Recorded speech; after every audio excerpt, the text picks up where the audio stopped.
I try to fix the light that I can, how, this is now probably good, huh? It's really good on your face. Okay, super. Your face is bright, yes.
Do you work as a model as well?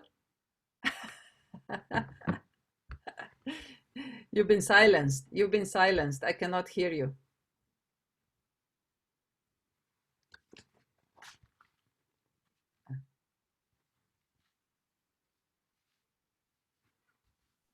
Oh, sorry about that. Oh, no I was problem. just making a call.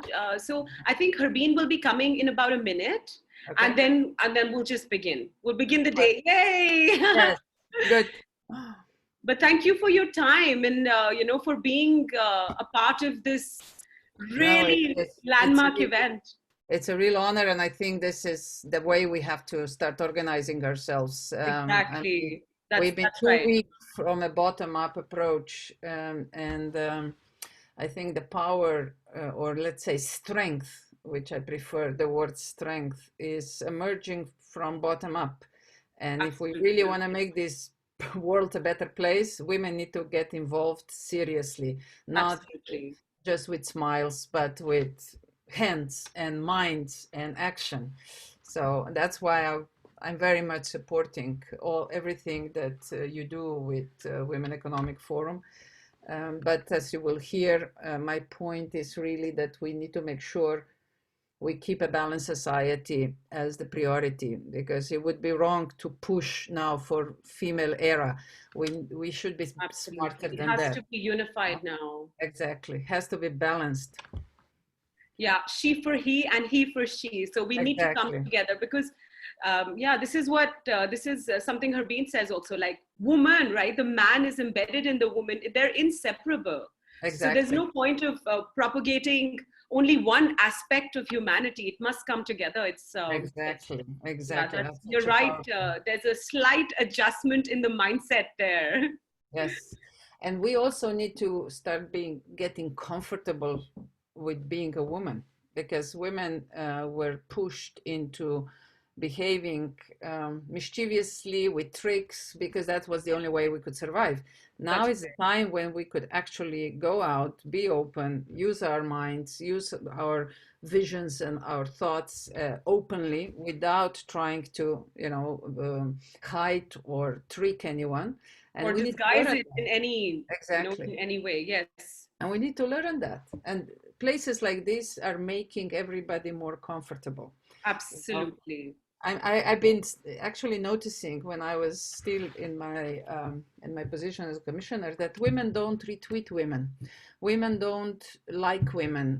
They don't put likes. They don't, comment female posts. And that was like, why are we not doing that? Well, that's This it is exactly. again, it's an environment where we are learning that it's okay to recognize a woman for her achievements. This is deeply embedded in our our gene, DNA, yeah. our behavior patterns. So that it's time to break that. It's time to break it and really, I think, come together in a state of celebration. We've been Exactly. through so much. We've lived a lifetime in the past 5 months with Yes. what we've gone through. So Yes. it's really time to like reassess, where we want to go from here and here and Exactly. forward, because I think this is an opportunity to reset, and that's what we're here to talk about today: reset, reboot, re-energize. Together. Together, absolutely. That, I think, that is the key word. Yeah. And I'm excited. I think that is going to be, it's going to be a very powerful opening from you, because it'll really set the tone I hope I can of reach out. togetherness. Well, yes, I'll try my best. You're a That's all I can natural do. at it, of course. That's all I can do. But I've seen a lot of these challenges, and Yes. I And really from really positions of so much power, yeah, immense power. So you've really seen it from yeah, so many different angles. yeah.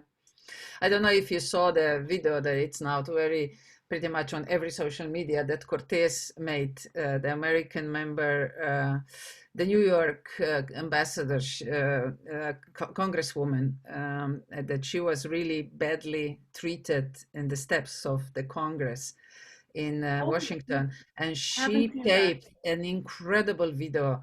Really, Really? Okay. yes, she I have to really look at stood that. up for women. And she said, I mean, you should hear it because she was not offensive, but she was so straightforward. She was so straight to the point.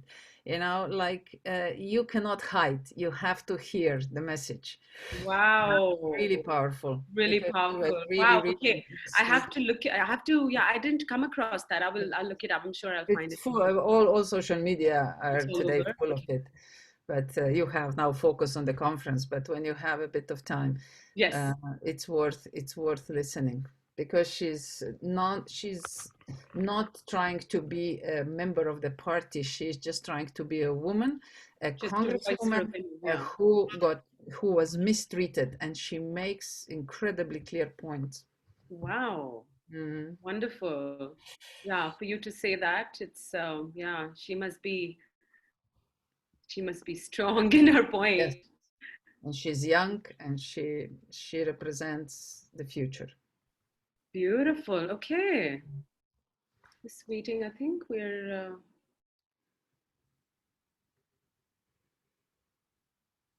Yes.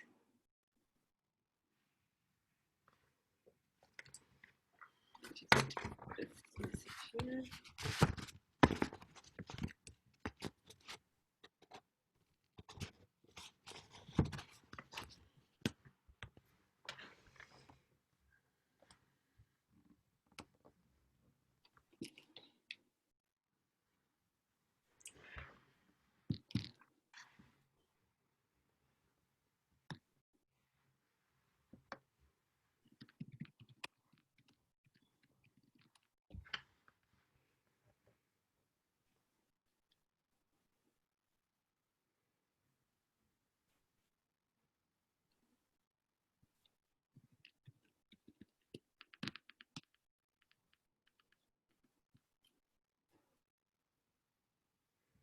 I want to just also welcome everyone, all the attendees who are already amidst us. Thank you for tuning in, taking out time from your precious day to be with us as we hopefully lay down the foundation to our tomorrow.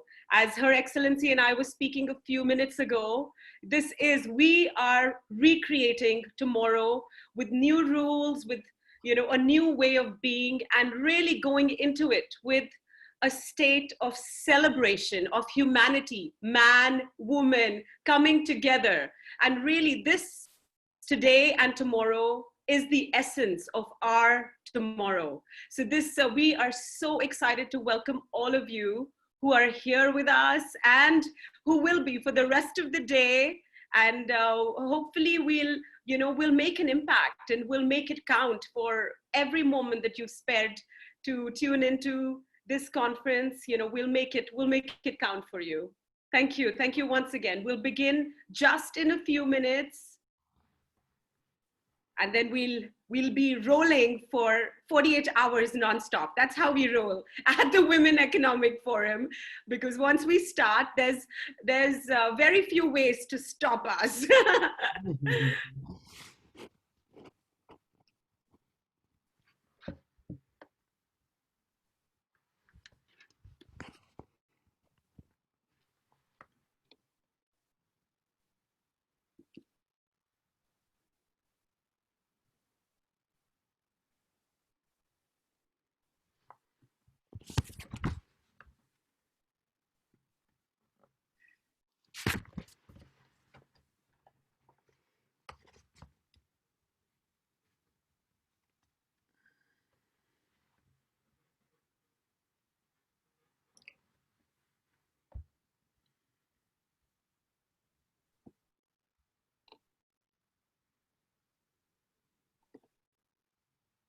And it is that time of the day, of the weekend, where I officially welcome you to the Women Economic Forum.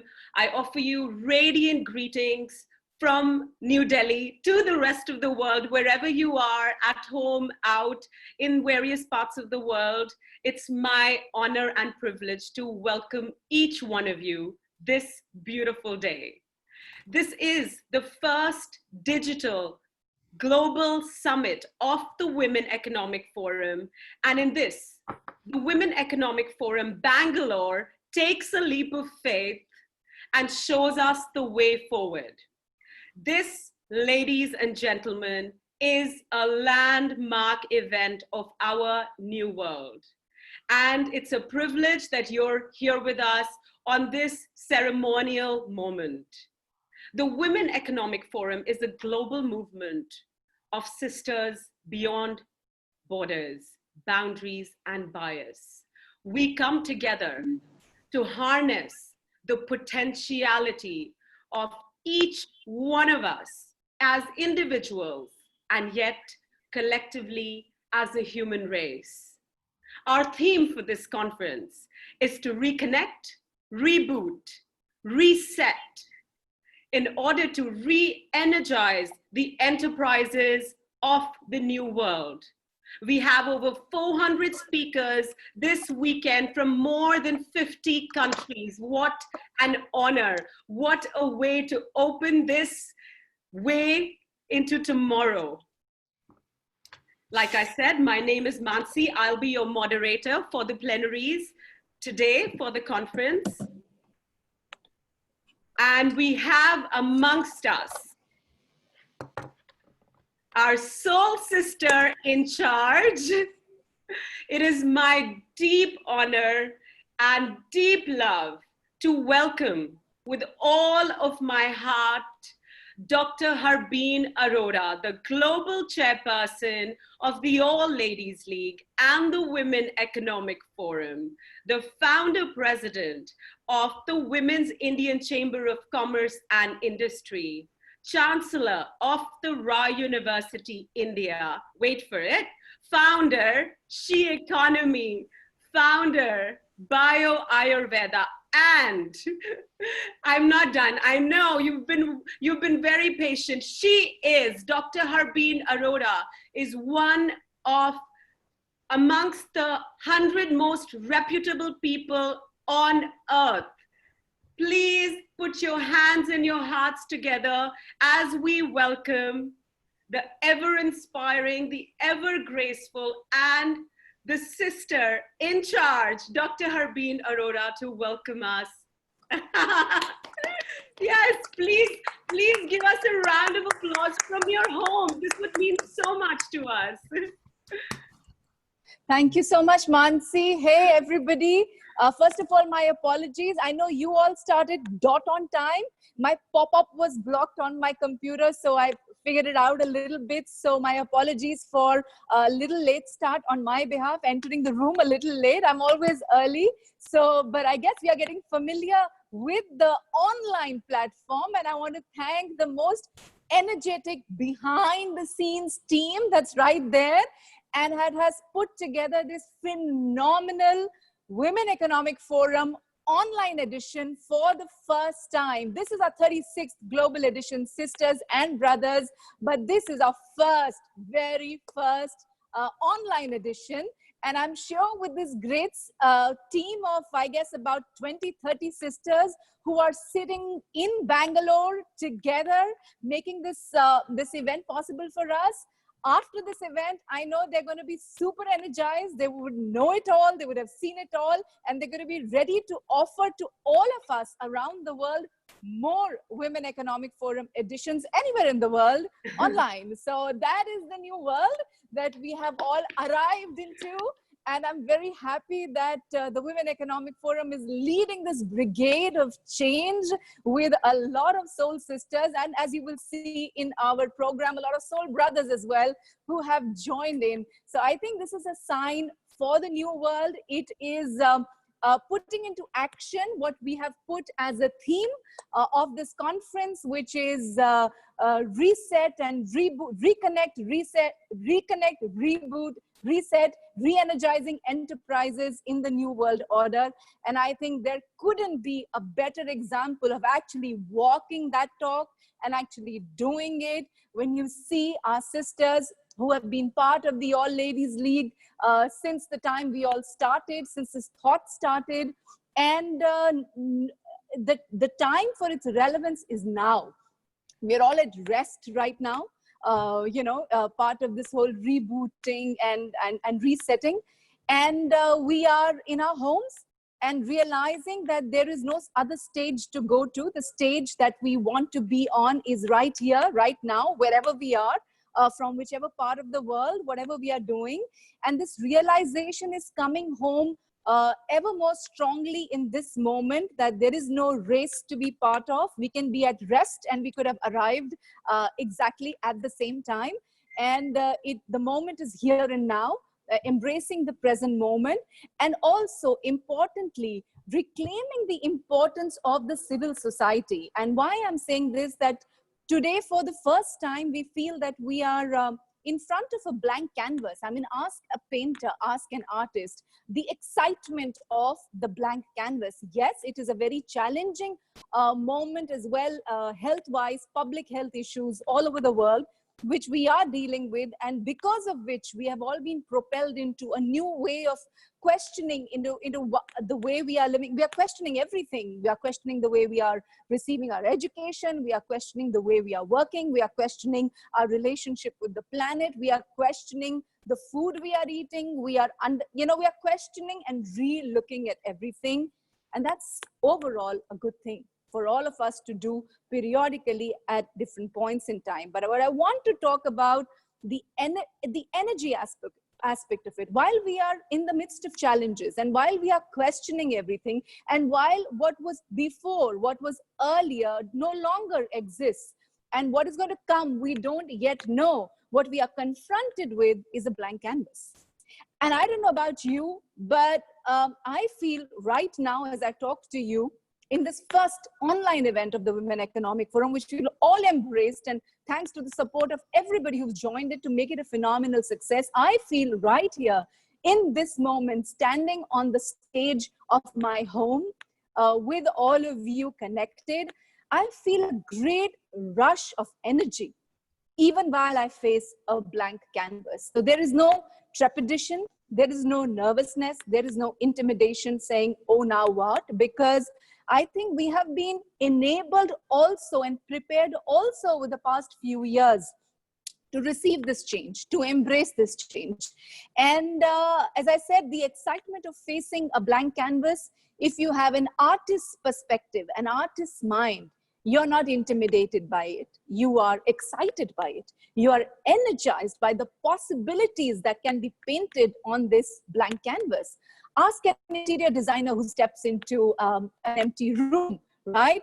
For somebody who doesn't have that mindset, who's scared of designing, maybe it could be, oh my God, this is really giving me, what am I supposed to do, you know? But if you approach it with a certain faith in your skill, in your sensibility, in your confidence, and you embrace that emptiness, then the new possibilities that will help blossom that empty space into new shapes, new creations will begin to emerge from you. Today, the opportunity with each one of us today is that you and I, Mansi, me, Lakshmi, Khushbu, everybody and everyone who's joining us, the girls and the boys, the young and the elderly, everybody is at the center of this empty canvas today with the paintbrush of possibility in their hands. Today, we are enabled by technology and are able to connect to everybody, to receive so much information, and to have that faith in ourselves. And because there's nothing else right now, to step up, to step into this new emptiness and begin to create with a gardener's heart, with a gardener's mindset, to bring beauty to our planet, to bring creativity and creation and imagination and enrichment to everything that we are doing, whatever work we are involved in. It is a chance to involve sections of society that have hitherto not been involved. I talk about women in particular, I talk about young people, I talk about our elderly, I talk about the economically marginalized sections of society, which runs across genders and generations. People who have been excluded in the participation for various reasons, systemic reasons, structural reasons, all that's broken now. You know, in Indian thought, we always say the destruction is actually part of the transformation. If you look at the tree, you know, its leaves will fall. So one way to look at it is that the leaves are getting destroyed. But another way to look at it is that the leaves are now becoming part of the soil, part of the manure, and part of the nourishment that this tree is going to further receive and bring out new leaves and new branches and new fruits and new flowers. That is how I choose to look at it. That is how my sisters, who in the midst of this challenge, in the midst of this global crisis all over the world, said, let's bring up the collective spirit. Let's bring up the morale. Let's reach out again. What stops us from doing what we have been doing in the 35 editions with the same spirit, with the same energy, the same connection? Just a stage is going to change. Instead of coming together in some hotel, convention center, congress center, or whatever, you know, the beautiful, beautiful locations we've all been part of. And I'm looking forward to more. So it's not about this or that, it's about that and this and something else that's coming up right now. Let's embrace this change. Let's step into this change and let's step into our own powers to rewrite and recreate the rules of living, relating, and creating. Namaste, my dear soul sisters, and thank you all for being here. God bless. Thank you so much, Dr. Harbeen, for perennially inspiring us and reminding us about the paintbrush of possibilities. I'm going to use that one. Thank you. That was such a beautiful opening to our day. Like you said, the energy is re-energized. The energy itself is re-energized. It's time to take that leap of faith. And that moment is now. And on that note, it is an absolute honor for me to welcome Her Excellency Violeta Bulc, coming in all the way from Slovenia. Please allow me introduce to you this leader, this woman of a decade through her work, the former Deputy Prime Minister of Slovenia and European Union's Commissioner for Transport Slovenia, someone who adorns many a hats with aplomb. Her Excellency is an academic, an author, a systems architect, and entrepreneur, and someone who's always focused her work on sustainable and innovative business solutions. As commissioner at the European Union, she has placed immense priority on digitalization, decarbonization, and innovation in transport. It's an honor to have her deliver a keynote on business evolution, calling for relationship-based business models, coming from a place of heart and soul. Please join me in offering a warm welcome to Her Excellency Violeta Bulc. Over to you, Her Excellency. Thank you very much, my dear friends, colleagues. My warmest greetings to all of you, as it was already said, from Slovenia. And let me first express a special thanks to our host, Herbine Aurora. You've been wonderful. And your incredible team for creating this really exciting space with a rich agenda, focused topics, and endless possibilities for us all to connect. This is so valuable. And of course, special greetings also to all of you in Bangalore. Great move. Thank you for your dedication. Let me say a couple of words first about the title. I think that it was chosen really wisely, and words like reconnect, reboot, reset, re-energize enterprises for the new world. It's so engaging by itself. So I decided to address these words and to focus in my speech really on these messages that I felt called upon. So first, reconnect. Indeed, the world needs reconnection, not only to do business, but to truly see how deeply we touch lives of each other with whatever we do. So COVID-19 has invited us to do just that, to reconnect with ourselves, with our families, neighbors, friends. We have been too easy connected to our phones and computers, as everybody probably have been experiencing. However, technology does not have its own opinion, does not challenge us with its thoughts and experiences, and it can be very conveniently switched off when we want it. So let's keep that in mind. However, only with direct connection with people we can get an opportunity to expand our own awareness by building powerful, energetic connections between each other that is so much more meaningful than TCP/IP-based internet network called. But my dear friends, don't get me wrong, internet is extremely useful as a tool, but it is not and should not ever become destination. To be even more provocative, I see a genuine need for structures like governments to re-establish themselves and prove themselves useful to the citizens again. Reconnect. They detach themselves too much from the citizens' challenges. As a consequence, global corporations started to move in, taking a very selective stand on the future, trying even to decide about life and death. Are you with me on that? Yet, as an interesting article in the new issue of The Economy says, the rediscovered importance of our governments might be one of the most dramatic consequences of the virus crisis, as far as our economy is concerned.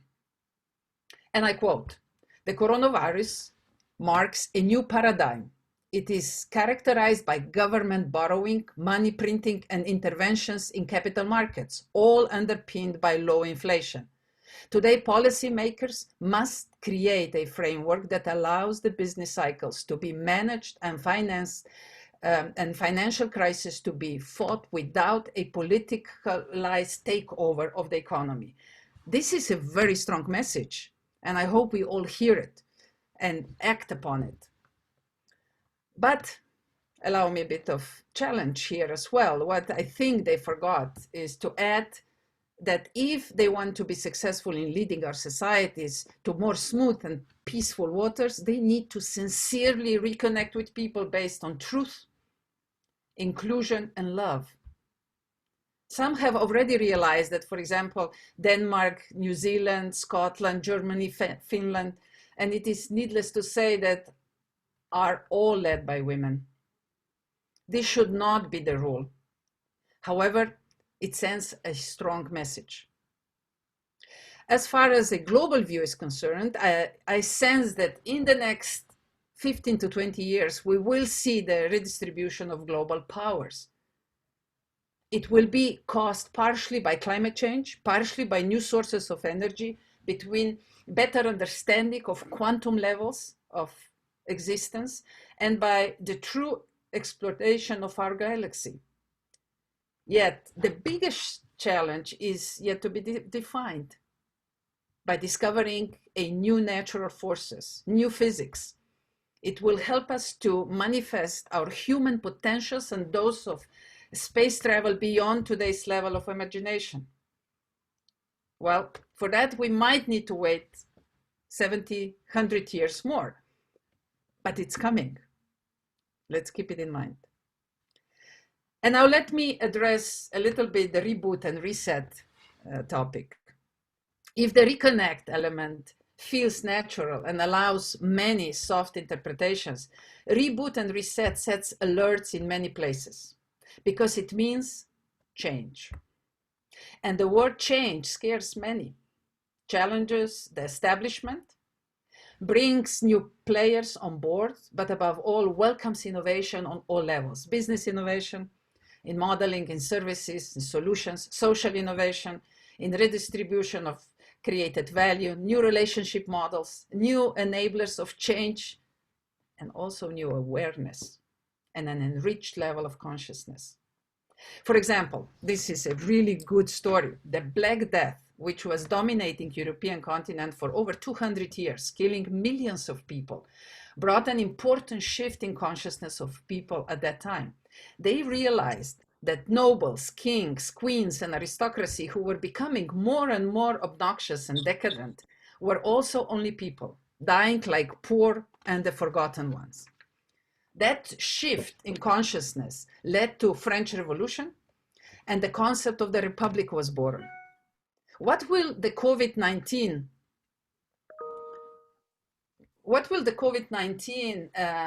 mean for us today? What kind of changes will it bring?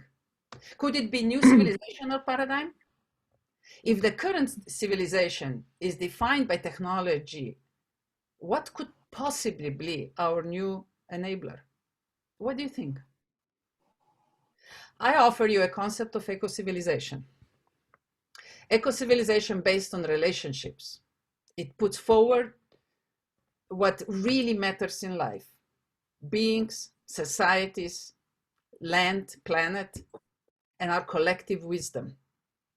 It puts economy, education, science, art, industry in a role of tools that are dynamically changing based on the genuine needs, not destination, not a goal, but only tools. Think about it. What does that mean for businesses?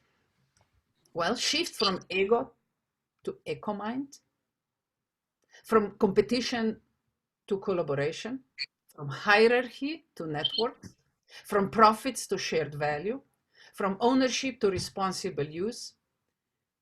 It means an open book policy within Value Network.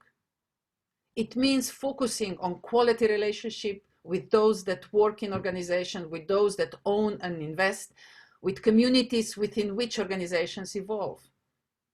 It means a better relationship with nature. It means we encourage ourselves to develop in all 6 levels, and that is so often forgotten. Physically, emotionally, intellectually, spiritually, socially, and energy-wise, in a very balanced and sustainable manner. Are you with me? Do you feel that in your lives? I know that the tools for a successful transition towards an eco-civilization are in our minds and hearts already. The funny thing is that no money is needed for this shift. One of the most powerful one, I would argue, is our attitude towards gender balanced society. A society that is represented fairly at the decision-making table. a society which co-creates the future, that gives to men and women equal opportunity to maximize our potentials and contributions. We are slowly going in this direction, but much more can be and needs to be done. There are still less than 25% of women in the leading decision-making or well-paid positions around the world. In Europe, for example, that's a good example. We have only 2% of train drivers, 3% of seafarers, only 5% of pilots. But even if statistically employment conditions for women seem to be improving, that is often related to lower number of working hours, as OECD statistics are showing. But my message here is, we can do better. We can do better together. When I started my mandate as a member of the European Commission, there were only 23% of women on the top posts within the Commission. And when President Juncker set a clear goal in the first month of our mandate, and we delivered it at the end of our 5 years, it felt really great. We delivered 43% of female administrators on the top positions. And let me share the message, without compromising the quality and requirements. All that was needed was a genuine invitation to women to apply. Are you with me? That's all. Even more, my experiences have taught me that if companies create female-friendly conditions, guess what? Youth also comes along. So get involved, create more justice in the labor market, and set conditions for more inclusive, sustainable environment. It will be not only the right thing to do, but it will pay off. So that brings me to the last point. Re-energize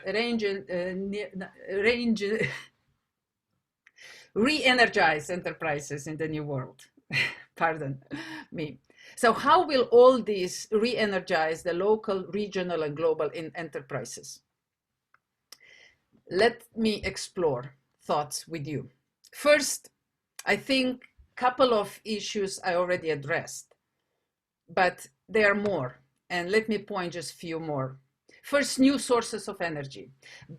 Besides the political redistribution of power this will create, a market niche for new types of propulsion systems, vehicles, new types of infrastructure, new types of redistribution networks, new energy storage devices, including dual stream recyclable batteries, are appearing on the market as new business opportunities. Second one is raw and basic materials. Resources on our planet are limited, so there will be more and more pressure on chemical industry to reinvent or invent new materials, which can be used for less demanding construction, lighter, thinner products, but of course they're pushing also exploration of space. Third is, I'm offering to you, is organization of people. New types of education systems, trainings, and forums of collaboration. The virus crisis forever convinced the businesses that online working models are here to stay, as well as virtual conferencing and collaborative virtual spaces. This will foster an emergence of new types of trust, which will cause a change in the social capital and in our minds. Circular economy is very powerful new business model emerging and opens up many new different types of engagements. For example, from recycling, repair, reuse, reduce, and very importantly, redesign. It is reshaping value networks and bringing relationship-based business models and social models forward. It is calling for a new redistribution models as well, and net-based organizations and processes. Are you ready for that? Let's exchange good practices. Let's push each other. Let's support each other that we dare to enter in this new paradigm, because sometimes that's all is needed. And that brings me to the fifth point, which is global collaboration.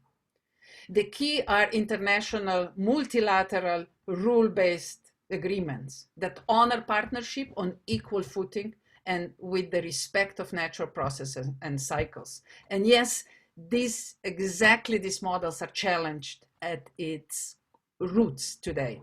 We need to be stronger and wiser to defend them, to evolve them, and to engage within them, because only when we are together addressing common issues, the results follow.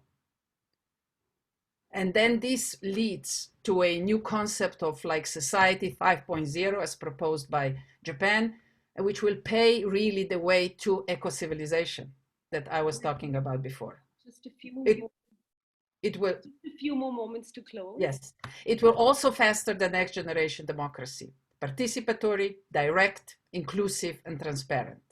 And that brings me to the last 2 points, which I briefly address because you all feel them. Health. Health, again, is offering us an enormous possibility to change our attitude to health, to bring care in the middle. And all that I discussed, it will, of course, be also supported by technology, digitalization, and ever-evolving new technology that will emerge in the future. Our today's meeting is fostered by a new technological paradigm. But the big discussion that will evolve in the future in this topic will be what kind of attitude we will have towards data. Every single device today delivers new data. How are we going to manage this? They say data is a new gold. But are we clear on how we want to manage this data? And the world offers now 3 different paths. One is state ownership, corporate ownership, or like what Europe is pushing is a completely new perspective, is users' rights perspective. Let's engage over that and see what we think about it. That brings me to the end. My dear friends, I invite you really to continue expanding our minds, to continue to engage, and to dare to be different, and to dare to co-shape the future, because that somebody will do it. It might be as well as. Thank you very much. Thank you, Her Excellency, for your thought-provoking and resounding address. We could not have asked or hoped for a more provocative keynote address to our weekend. Thank you so much for touching on all those pertinent points and really taking us reminding us to shift from the ego to the eco. Absolutely fantastic. Thank you. And in honor of the work that you have done and all the years of dedication, we'd like to present to you a small token of our affection and love, to present to you on behalf of the Women Economic Forum at the WEF Bengaluru, an award to honor you as the Woman of the Decade in public life and leadership.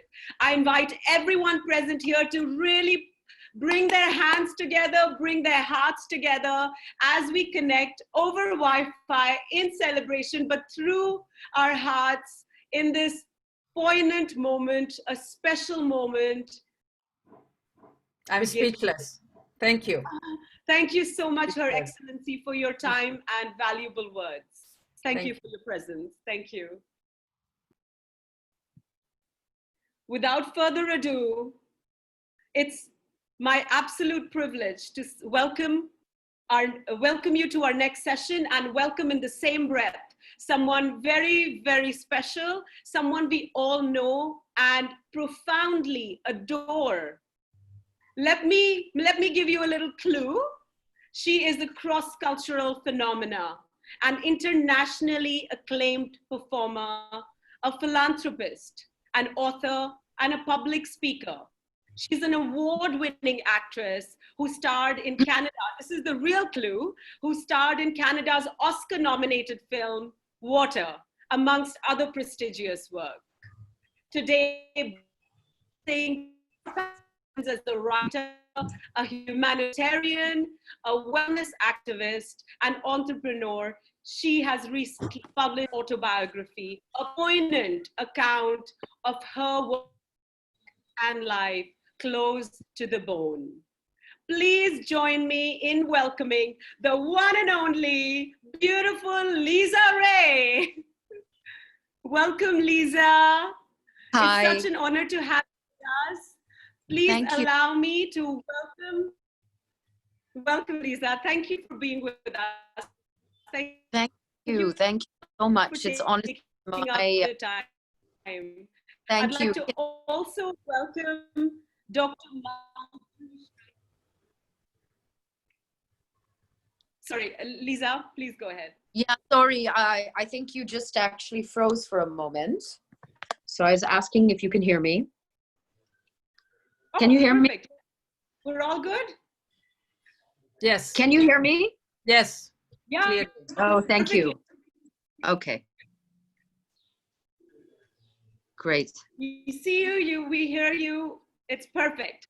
I'd like to welcome in conversation with Lisa Ray, Dr. Maitri Shankar, a renowned physician, the head and lead consultant at Aster Hospitals, Bengaluru, a women's health activist and entrepreneur, an environmental activist, and the founder trustee of Osteoporosis Foundation in India, in conversation with Lisa Ray, sharing her story. It's an honor. Over to you, beautiful ladies. Hi, good morning. Can you guys hear me? Yes, okay. I can hear you fine, Maitri. Great. How are you? Good. Wonderful to be here with you on this platform, Lisa. I'm logging in from Bangalore, the capital of Karnataka.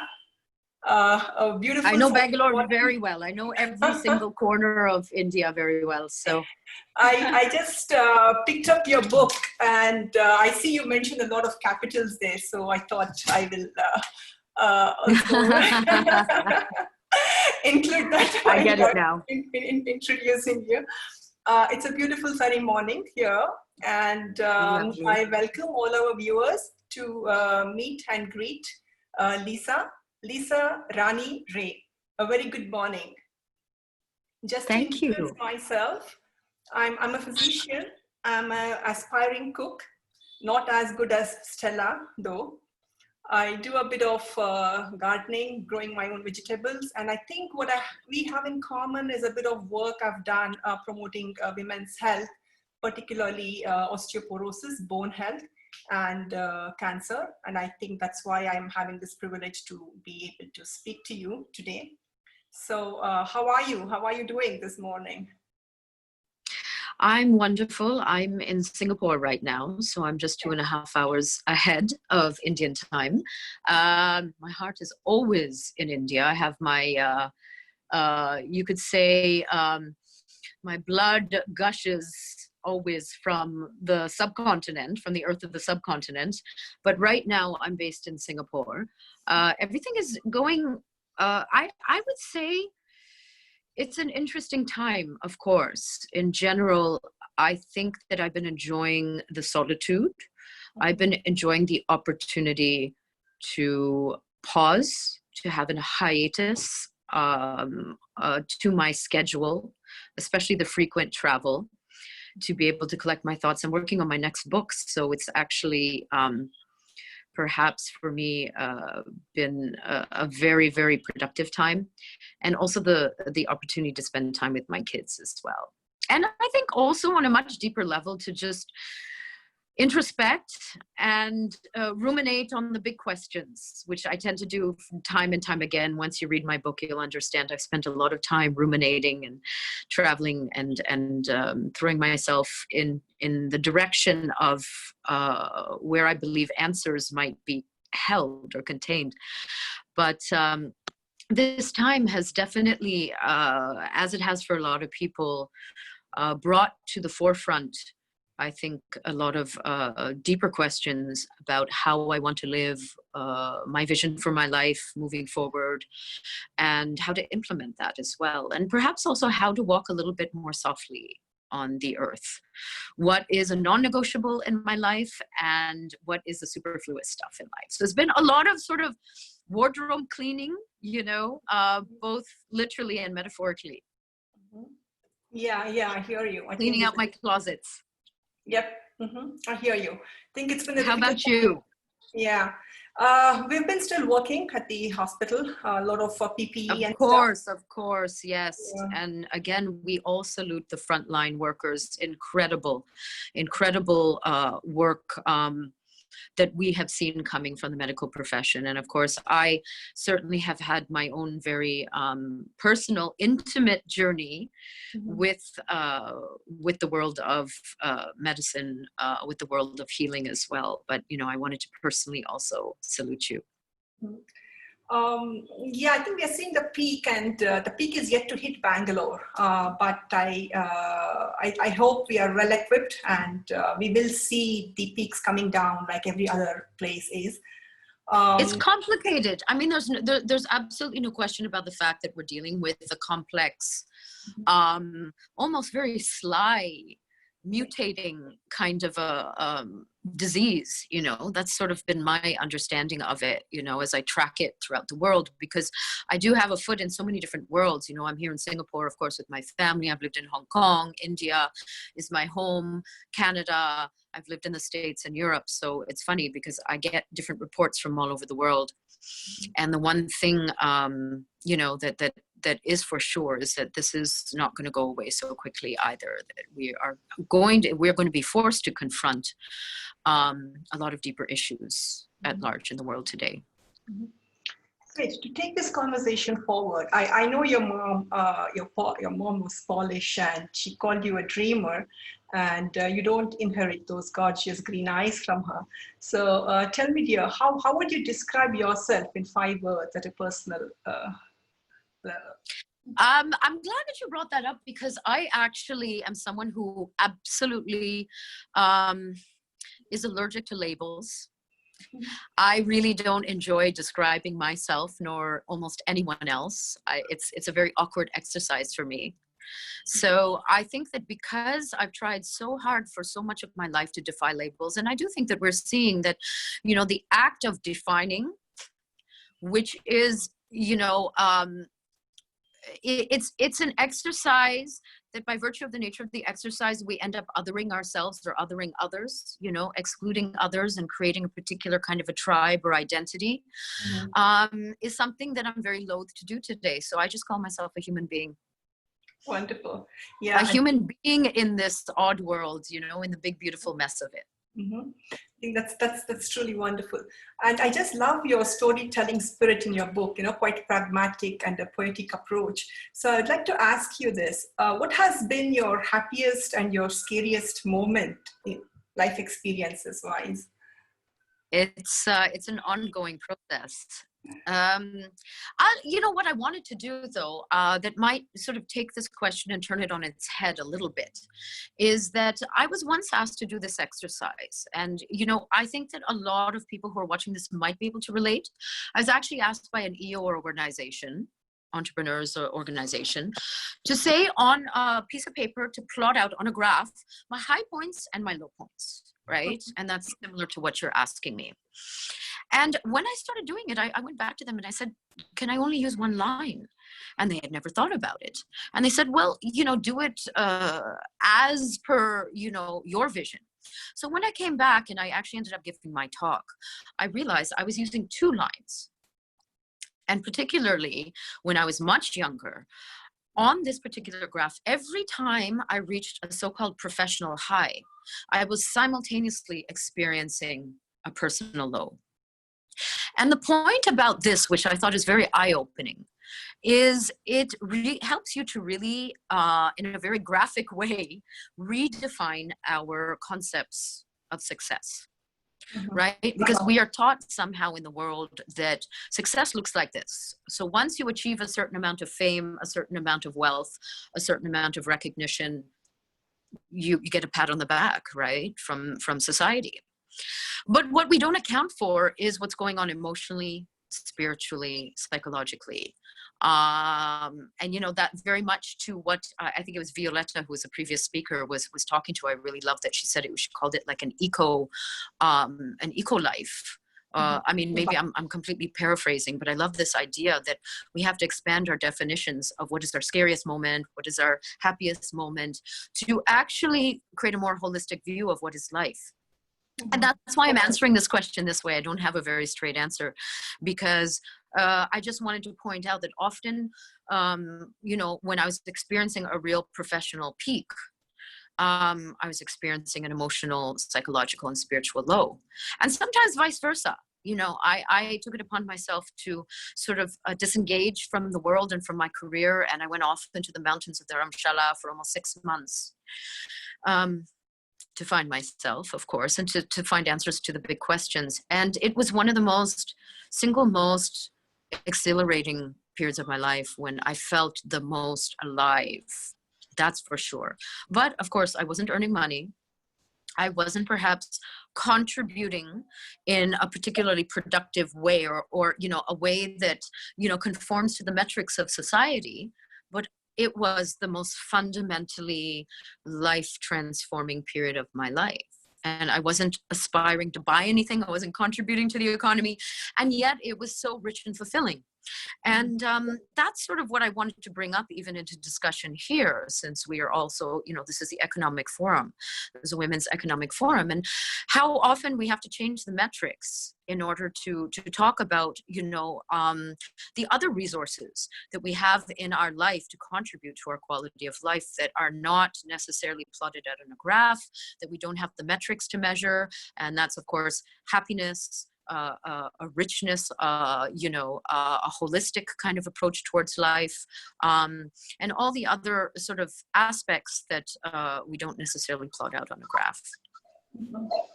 Yeah, talking about the spirituality, I was just in this Sadhguru's inner engineering program, and he always says that it's your reaction, you know, whether it's a happy situation or it's a scary situation.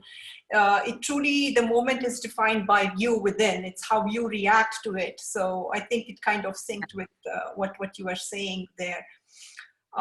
Moving on, we are all surrounded by ambition and expectations. And you did start your career pretty young, at the age of 16. And you speak about a very, very early memory at the age 3 in your book. I was just wondering, what kept inspired you at that young age, and how has it changed since, career-wise, over the years? Well, for me, perhaps if you read a little bit further on in the book, I think that the overarching theme is again about redefining success, and the fact that I ended up in you know, in a career serendipitously, purely accidentally, that I never aspired to be part of, and my struggle with that. And so I don't define myself by the traditional metrics of success. For instance, I don't consider myself a successful actress. I don't really care about being in front of the camera. I never have. I'm more interested in experiences and in developing myself as an individual. And of course, I'm grateful to the milestones I've had, to the experiences I've had, and the people that I've met. But it's not how I derive my sense of wholeness anymore. And I was always very defiant and I ran against convention. I said no more often than yes. I turned down a lot of lucrative offers in my career that I think to this day people think I'm a fool for, if that's how you choose to define success. But, you know, I was always in search of, you know, something that was a little less tangible. And today, I guess at 48, I'm the most fulfilled that I've ever been, particularly since I have embarked on a career of writing. And I do believe that that has been always my greatest gift. So everything that's happened is really a detour. And, you know, I do have gratitude for everything that life has given me, because again, I see everything. I'll tell you what my life philosophy is in 2 lines. And I think that everybody in the world can be divided into 2 camps. And either you believe that life is for you, or you believe that life is against you. And I think that this one sort of distilled, defining philosophy will actually affect all the decisions you make in your life. And I'm in the camp of somehow, inexplicably, I believe that life is for me. So even when I've gone through deep traumas and troubles, you know, for instance, my career started on the basis of a terribly traumatic car accident that my family and I were involved in. I would not have gone to India and pursued a career in modeling if my mother had not been paralyzed. So it's rather horrifying, isn't it? You know, so, and yet I understood somehow, I was able to reframe every experience for what it taught me. for understanding that, you know, life is never perfect, and that, you know, it's really in how I react and how I respond eventually to every particular experience that defines my my life's journey and my own personal evolution. So even when I was dealing with cancer, I didn't see it as an end of the road thing. I did see it that an experience that wasn't going to be easy, but that was going to provide a kind of rich playground in which to test myself spiritually. You know, there's that old cliche, you don't know how strong the tea is, you know, until you're in hot water. And I've certainly managed to practice that in my life. So I'm, again, as I said, I have this strange ability to be able to reframe my experiences because I'm in the life is for me camp, which comes with a certain amount of faith. If you're in the life is against you camp, I do tend to believe that you believe that life is a struggle. You believe that life is competitive. You believe that, you know, if somebody else is successful, it's at the basis of your success. It's less about collaboration, more about competition, again, as the wonderful esteemed speaker said before me. And I think that is much more of a masculine take on life, and that's why, you know, I'm really thrilled to be part of a forum like this, where I believe that women can contribute in a very significant way to recreating, reimagining, and rebuilding a world that is still rich in opportunity, rich in beauty, rich in the things that make life worthwhile and also economically viable, but at the same time completely redefine the lens through which we see success, and perhaps again embody and teach and promote qualities like compassion, so-called soft power, which is there in the arts, vulnerability, and a kind of a different concept of strength that isn't so macho and so much about beating our chests as well, and stepping over people, because that is not working. Mm-hmm. Yeah, I hear you. Yeah. Thank you, ladies. Maitri, I'm going to have to interject because we're out of time, actually. Yeah. Unfortunately, I know we could do this all day listening to you. It's been beautiful. But if I'd request you to close it, yes, yeah, absolutely. Thank you. Cancer is fatal and incurable, and yes, that's generally how it is perceived. Working in this field for the past 25 years now, I can say that technology has advanced much. We can control it a lot better than before. I would use the word control and not cure. Maybe in a smaller context, curable too in its own sense. Certain diseases have a taboo around them, particularly in India. And I see this in my daily practice, especially when celebrities and big names are involved, perhaps paparazzi driven. But campaigning and supporting such causes is very much needed. Financial aids towards research or to create acceptance and awareness, especially for women. Early diagnosis and testing is key, and prevention is always better than cure. So what would your final message be, Lisa, to every woman out there, something with a social impact value? And we can close after that.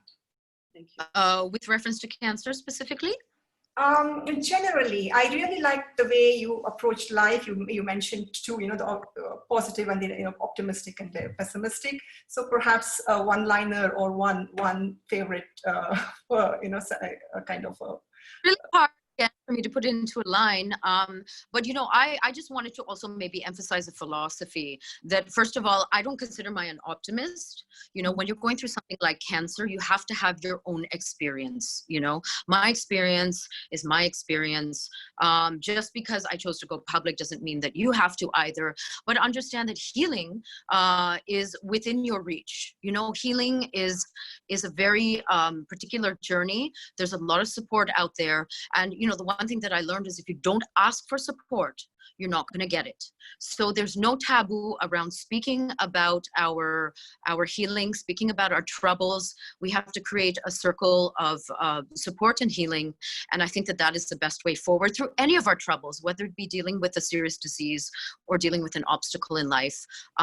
We have to, again, break down the boundaries of the taboo of not being open and open communication. Mm-hmm. Absolutely. Thank you. Over to you. Thank you. Thank you so much, Lisa and Dr. Maitri. That was a beautiful, really heart-rendering conversation. Thank you, Lisa, for helping us reclaim strength in so many other metrics. You are a lighthouse of hope, a change agent, and an exemplary force for all times to come. And for that, we'd like to honor you with an award on behalf of the All Ladies League at the Women Economic Forum in Bengaluru as a Woman of the Decade in Art and Social Service. Lisa Ray, ladies and gentlemen, it's an honor. Thank you. I'm full of gratitude. Thank you so much. We're full of gratitude for having you amidst us. You're a positive agent and really a radical force for, I think, what we need in, going forward into our tomorrow, like we were saying. And also like to present an award to Dr. Maitri for the work she has done on the front lines, and not just now, always since the past 2 decades, honoring Dr. Maitri Shankar with an award as the Woman of the Decade in Medicine. Ladies and gentlemen, please put your hearts together, send some love our way. Moments like this are extraordinary. Thank you so much for a beautiful conversation, ladies. Thank you for sparing your time and being with us. Thank you so much. Thank you. Thank you, Maitri, again for all the work that you do, and thank you for the lovely conversation. Thanks, Lisa. Okay. Thank you to all. Bye-bye. Bye. Bye-bye. Moving on ahead, we have a very exciting fireside chat coming up for you. We're talking about digital transformation to India's banking system. Very relevant, very pertinent in this day and age. Please allow me to welcome 2 gentlemen who are amidst us, representing the diversity on our panel, on our conference, as always. Welcoming Mr. Sudhakar Kaza, the retired managing director of RBI Note Mudran, and Mr. K.S. Ravi Shankar, the business transformation consultant, men who represent over 4 decades of experience in their respective fields, plethora of knowledge and wisdom coming up for you through this interesting conversation as we take a deep dive into the transformation of India's banking systems. Over to you, gentlemen. Thank you, Mansi. Good day to viewers across the world watching on social media and those attendees who are on this platform. I'm saying good day because it's different parts of time at different parts of the world. Welcome. This is hosted in Bangalore. So namaskara, namaste to all of you. Mansi, you are setting very high standards. The first hour has been a beautiful experience for everyone, I'm sure. 4 fantastic women of substance. Add to this a cocktail of energy called Mansi, and it is a wonderful first hour. Dr. Harbin Arora stated 2 things. COVID is a reality, but we will embrace the change that it brings, and we are not intimidated. Very positive opening to a session hosted by Women Economic Forum. We bring out the best in crisis.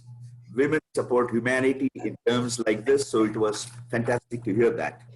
Her Excellency Violeta Bulk, she touched upon 3 things: reboot, reset, and re-energize. But the eco-civilization that she's talking about can only come from the stronger gender. Women are the ones who can think outside of political borders, cultural borders, and I think that was a very strong statement that change brings with it fear of status quo. And it is men who have been ruling this world for long. I'm not putting any divide. I'm acknowledging the reality that change is feared by those in power. Unfortunately, in many parts of the world, power is not equitably distributed, and therefore it is in the hands of the few. Great statements. Lisa Ray, icon, somebody who has personified resilience, and Dr. Maitri Shankar, one of those COVID warriors who's been at it in the medicine world, in the field of healthcare. So great stuff. The reason I wanted to talk about this was to link the first hour to another kind of change, which is not as dramatic as COVID. It was slow for some time and then it accelerated. But what it has given to India and a lesson to the world is that change is possible, change is for the good, and it involves technology, it involves the banking sector, it involves society. And where technology works for people, there is a lot of good that happens.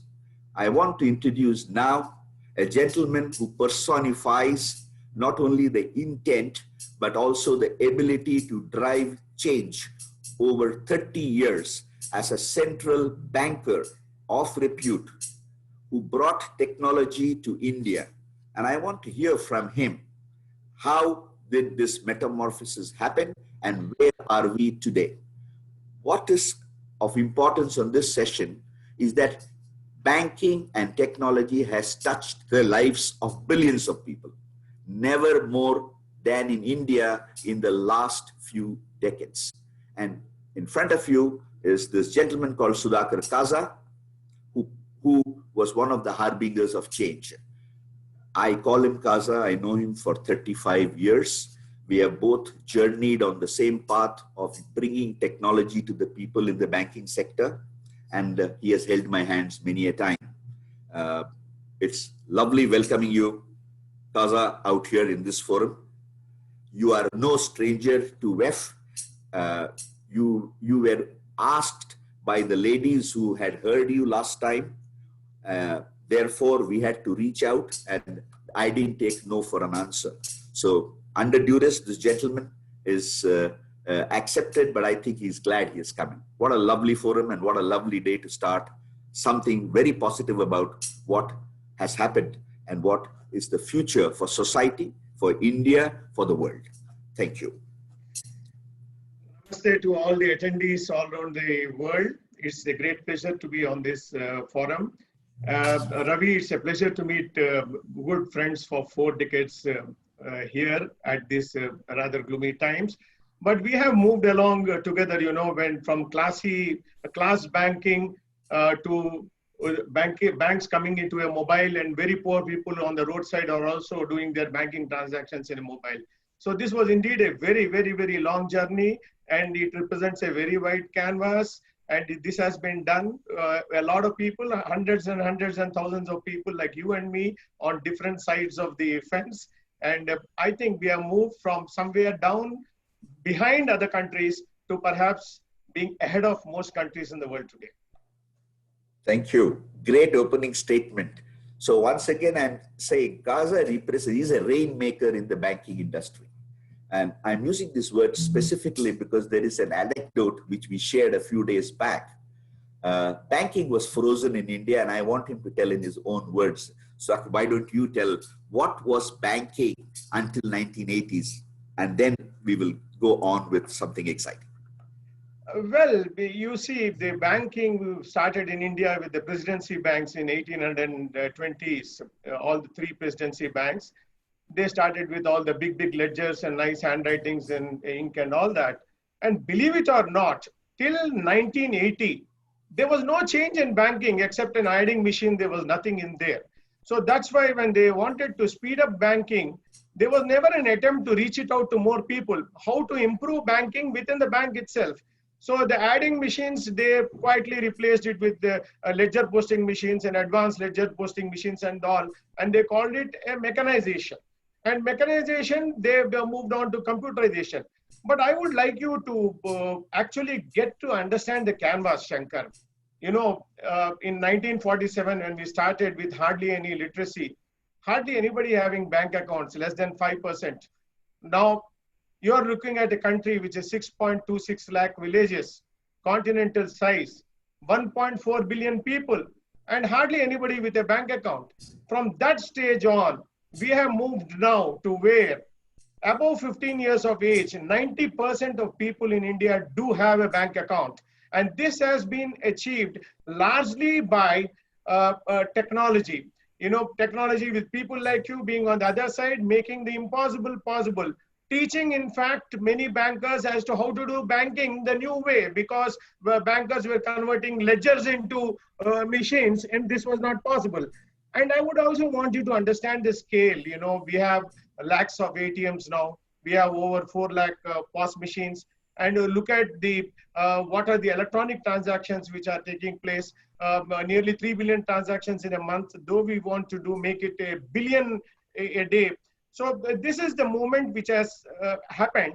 But this is a movement which has happened, move the banking from class banking of the rich people to the banking of the poor people, and making poor enhance their lives.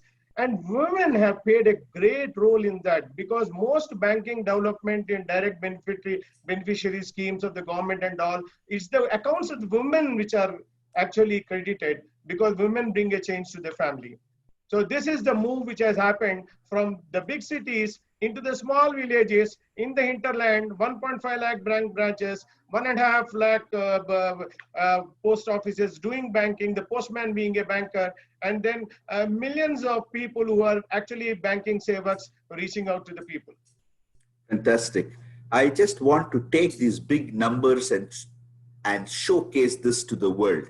India has been known in the last 20-25 years for being a IT mega hub for its engineering skills and for the kind of skills that it brings across these new economy sectors. What has gone quietly unnoticed, and I'm fast forwarding this, that in the last decade or a bit more, India has achieved the impossible, and it is, I think, it is a window to the world. It is fog lights in a dark area. India has more than 1.1 billion bank accounts which are out there. A country which, as Kaza said, 25 years back was nowhere in the picture as a banking economy. Today has 1.1 billion bank accounts. Is that the right figure? I think we keep looking at RBI statistics. No, you missed it by a big number. Actually, the number of bank accounts now is 1,571 million. That is 1.5 billion. That is 1.5 billion, more than the population. Of course, yeah, more than one account, but it goes to show the penetration. So I'm going to move forward as to talking with Kaza, the man who made many of these changes possible, as to what are the 4 or 3 milestones that has created this dramatic change in India and many parts of the world, whether it is developing countries in Southeast Asia, Africa, or whether it is Europe, or whether it has been the Americas, the South Americas. A lot of inputs has gone from the Indian banking's digitalization and the technology adoption, because this has meant value to the poorest of the poor, to those who are unbanked, to people who are not part of a formal sector. And India, as a largely agrarian industry culture, which moved into an economy which was more services oriented, it is the banks that have played this role. And in India, the central bank has played a pivotal role. And a gentleman like Kaza and a couple of others like that made this change of a bureaucratic organization into a technology leading the country. Ravi, I'll be a bit quick because I can see the time clicking on there. We still have been told we have 12 minutes. So you can give the world a chance to hear the successes. Okay. You know, initially India wanted to climb the ladder, the steps one by one. So we started the MICR clearing project in which you were involved in 1982-83, and it became live in 86. It was a good 25 years after United States. Then we started to move to the bank branch computerization and all that. But a big change happened in India in 1991, when Mr. Narasimha Rao became the Prime Minister. At that time, the new banks were licensed in 1994. And then new banks came with what is called as a core banking solution. A core banking solution, changed the concept of a bank. You no longer have one branch, you actually bank with a bank. And that spurred the Indian public sector huge behemoth into some kind of a technology competition with very lean and mean small banks. So having moved to that level, we started, and then we started on a host of payment system projects, like the electronic clearing service, the electronic funds transfer, the national electronic clearing service, and we started the national financial switch. It means any bank's card will get money out of any ATM. Then we started the most modern real-time gross settlement system in the world and the most secure. We built upon everything. This was a landmark thing in the sense that we decided not to climb the steps one by one. We took a fast elevator. From then on, we decided to lead the world, and lead the world we did. It started with the National Electronic Fund Transfer. You know, almost 100,000 bank branches were linked. Money from one place to another place with no payment of cost, you know, it just reaches the other end almost immediately. We had every half an hour, 1 hour settlements and things like that. Then another milestone is the formation of the National Payments Corporation of India. They came up with really extraordinary products like, you know, IMPS, Unified Payment Interface, and then USSD. These kind of products, what they did is they got linked into the new mobile revolution. The mobiles were increasing. The mobiles were increasing onto, you know, you had a lot of smartphones and all that. And this became apps on the smartphones. And the apps on the smartphones linked to the platforms of Reserve Bank of India and reached every bank account. Now that's where the government stepped in. You know, although 2006, 2007, we started the financial inclusion, including the disadvantaged and others into the financial services. From 2014 onwards, it was really fast forward, rapid. And in 1 year flat, 250 million accounts were added by mid-2015. And by 2019, believe it or not, 450 million accounts were added. To such an extent that they say that, you know, 20% in some developed economies, 20% of the people are unbanked. Here, 9 out of 10 people out of every person over 15 is banking. And you see people banking, you know, poor people banking on the roadside using these apps. And even the maids in the house tell, okay, sir, you please send it through NEFT, you please send it through the bank app. So this was the tremendous movement. And when the migrants and all had to be created money by the state governments, wherever they are moving, you know, they get an SMS into their account. Yes, the money has come into the account. Where women come into the picture is, many of the social changes that the government wants to implement, they credit women.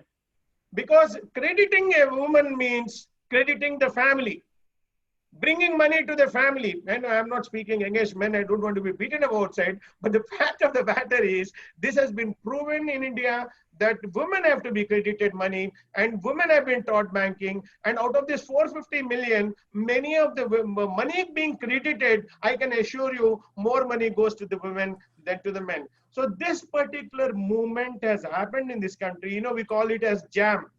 You know, Jan Dhan, that is the money, Jan Dhan, money of the people in the bank accounts.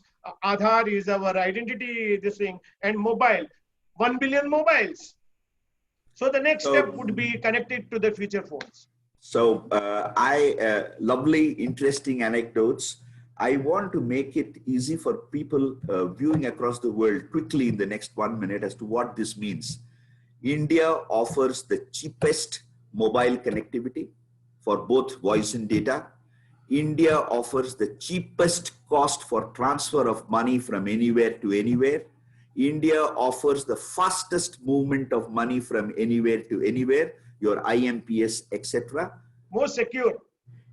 India offers the highest level of financial security in terms of this movement, this whole element.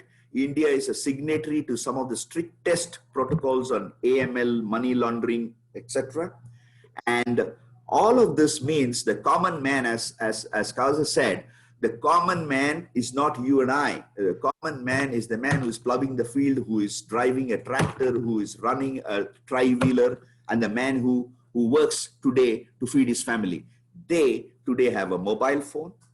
They transfer 50 rupees a day, which is less than $1. And the latest that I got, and I'm doing a session in the evening on JAM, is that every month, 3,000 crores, which is roughly $400 million, are being transferred to more than 3 crore or 30 million people. That means 1 million people a day are getting direct benefit transfer of government aid to them within 15 minutes. Okay, Ravi, last question. All this technology means, you know, if this is, and this man has been part of this, it's a privilege for me to do this. But you know, these are all great stuff. Everybody appreciates. What do you appreciate? What was your happy project? You know, I want to understand. I know you very well, yet I don't. Bankers are inscrutable. Okay. I got Ravi, the point. also, Okay, we are ending. I'm sorry to interrupt here, but you know, we've also run out of time. Yes. Unfortunately. Okay. I'll answer it in a minute because it's a very big. We would appreciate that. My apologies. Mansi, don't have to apologize because this is a factored question. I wanted men to come out on this forum and say the truth. So what? Okay. I got your point. You know, the happy question, the happiness part of it. You are talking about a project which made me happy. Okay, I will tell you, this was a very important project. When I joined the banking, I laid my eyes on a project. I knew if I don't do this project, I'll be unhappy all through my life. I did not sleep many nights because if I fail in the project, I am nowhere. The project has good dividends. And this was the project I married in 1985, and I'm happy ever since. Ravi, because you said happiness, not the toughest project, not the project which reached the maximum number of people. Project which made me happy was the marrying the woman I love. Please understand, and that is a very successful banker in her own rights. My best wishes to Vijay. Thank you, Mansi. Thank you, viewers across the globe. I hope you are an energetic session. Two men talking in a forum with some of the loveliest women before, preceding, and later. Women of substance. Thank you so much, and have a good day. Thank you so much. Thank you so much, Ravi. Thank you, Mr. Kaza, for that illuminating conversation and really putting into perspective through the figures, reflecting the potentiality of India. And thank you for the work that you've done. And on that note, we'd like to honor you with a small token of our affection. On behalf of the All Ladies League, Mr. Kaza, we'd like to present to you this title of the Leader of the Decade in Banking and Finance on behalf of the All Ladies League at the Women Economic Forum in Bengaluru. It's an honor to present this virtual award to you. Thank you. Thank you. And in the same breath, we'd also like to present the award to Ravi Shankar as well for his phenomenal contribution in the field of entrepreneurship and business transformation. Please accept this award on our behalf as we honor you as a leader of the decade in entrepreneurship and business transformation. Thank you so much. Thank you. Thank you. Gentlemen, thank you for your presence. Thank you for your generosity of information sharing. Thank you. We're enlightened by your presence. Appreciate it. Thank you.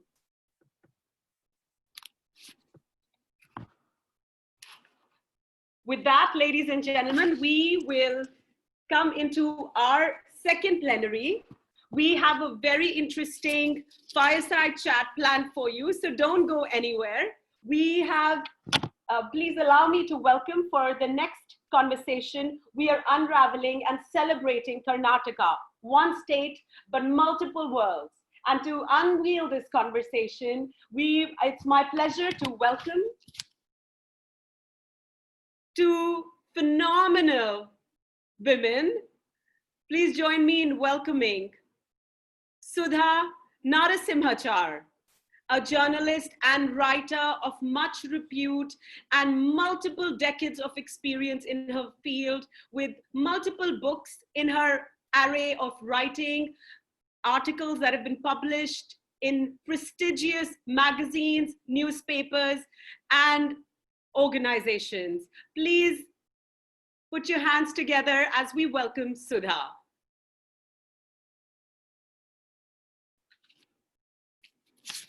Please give us a moment here.